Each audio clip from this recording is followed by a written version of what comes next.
भले बहुत मारला की कोण आहे माझा चोर रायट्यामध्ये काय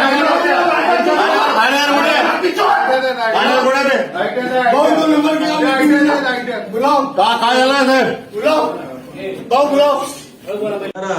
सेशन कोर्टाने आमदार राजू कारेमरे यांच्या संबंधामध्ये एक फैसला दिला.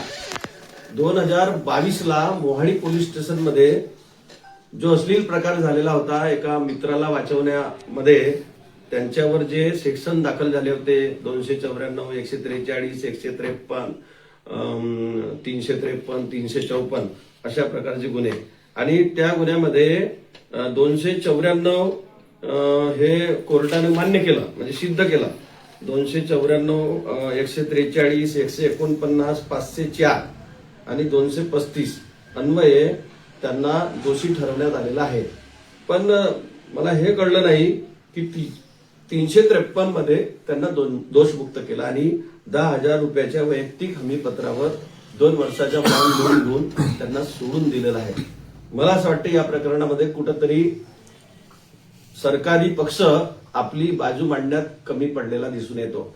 ज्या ठिकाणी घटना झाली ते पोलीस स्टेशनचे ठिकाण आहे आणि पहिला आरोपी म्हणजे आमदार राजू कारेमरे हा पोलीस स्टेशनमध्ये कशाकरता गेला होता, तर आपल्या मित्रांना वाचवण्यासाठी गेला होता.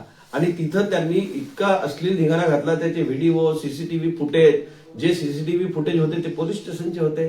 पोलिसांच्या कामामध्ये अडथळा आणला अशा प्रकारचा आरोप त्याच्यावर असताना त्यामधून त्यांना दोषमुक्त ठरवणं म्हणजे कुठंतरी सरकारी पक्ष न्यायालयाच्या समोर आपली बाजू मांडण्यास कमजोर ठरलेला आहे.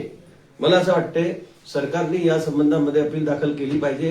कारण हे जर पोलीस स्टेशनमध्ये जाऊन एखादी आरोपी अशा पद्धतीनं अश्लील आणि वर्तवणूक करतो आणि त्याला जर कोर्ट जर दोषमुक्त ठरवत असेल तर मला असं वाटतं त्याहीपेक्षा अश्लील प्रयोग त्यांनी त्या घटनेनंतर सुद्धा केलेला आहे. जे बाउंड लिहून घेतलेला आहे की 2 वर्षापर्यंत तुम्हाला तुमची वर्तवणूक चांगली ठेवावी लागेल.